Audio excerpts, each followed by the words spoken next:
Tumbuhan paku adalah divisi dari kingdom Plantae yang anggotanya memiliki akar, batang, dan daun sejati serta memiliki pembuluh pengangkut sehingga disebut juga sebagai tanaman berpembuluh. Tanaman tumbuhan paku memiliki 3 poin. Yang pertama, siklus tumbuhan paku, yang kedua, klasifikasi tumbuhan paku, dan yang ketiga, peranan tumbuhan paku. Baik, saya akan menjelaskan satu persatu. Poin yang pertama, siklus tumbuhan paku.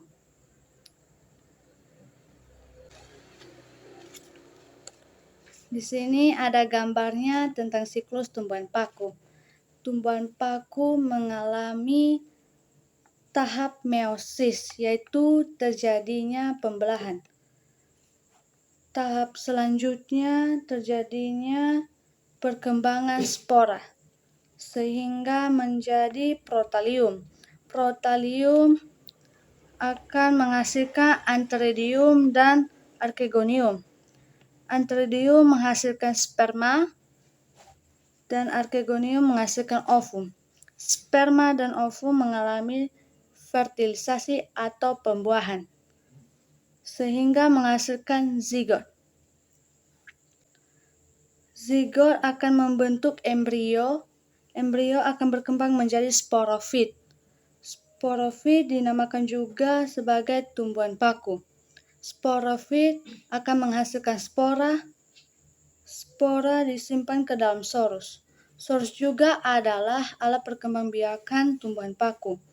Fungsi sorus melindungi spora sampai matang. Ketika sudah matang, maka akan dikeluarkan menjadi sporangium.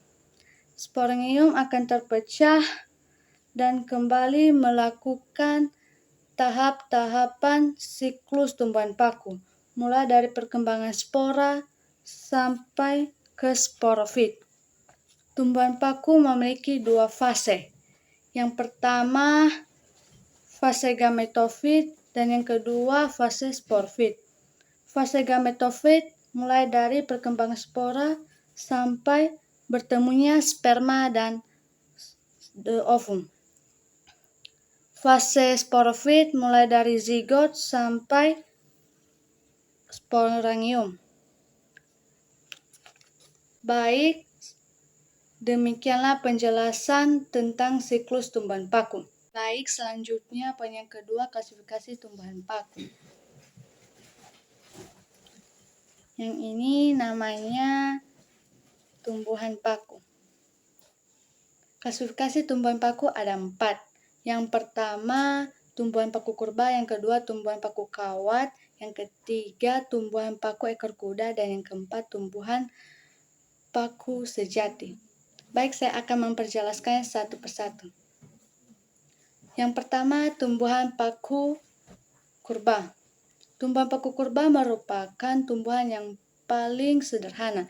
Tumbuhan ini tidak memiliki daun sejati dan akar, sehingga hanya tunas-tunas rizoid yang menggantikan fungsi akar. Bagian batangnya memiliki daun-daun kecil yang berbentuk sisik dan tidak memiliki tulang. Batang paku kurba mengandung klorofil sehingga dapat melakukan fotosintesis. Sedangkan cabang-cabangnya mengandung mikrofil dan kumpulan sporangium yang terdapat pada sepanjang batang. Contohnya Lotunodon.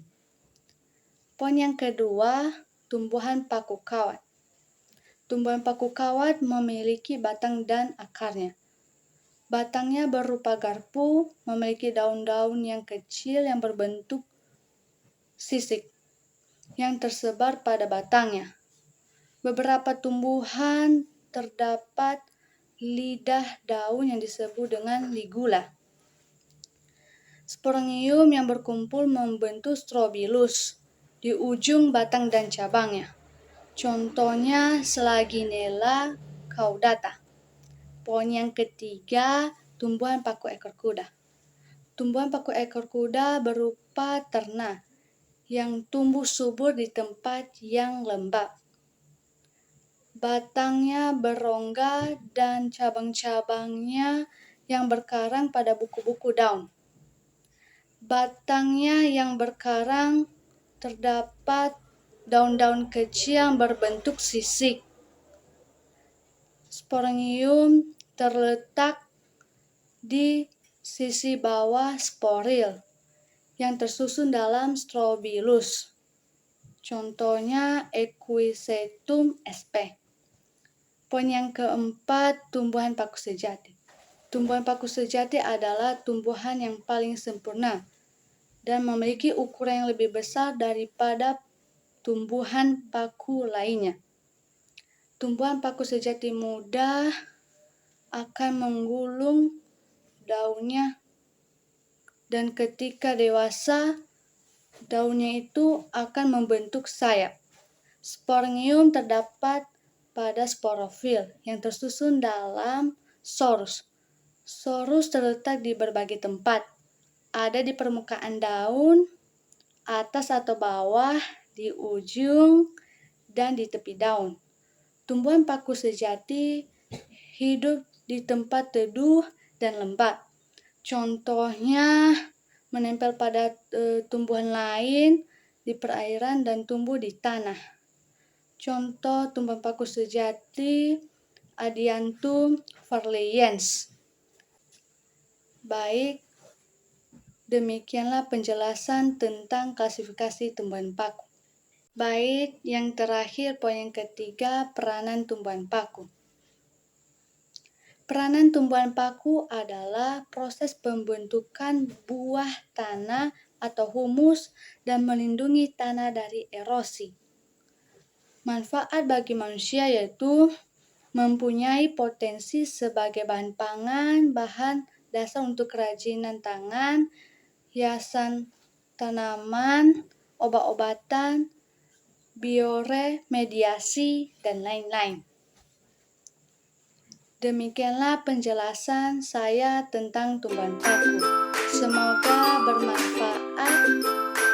Jangan lupa like dan komen. Akhir kata saya ucapkan terima kasih. Dah.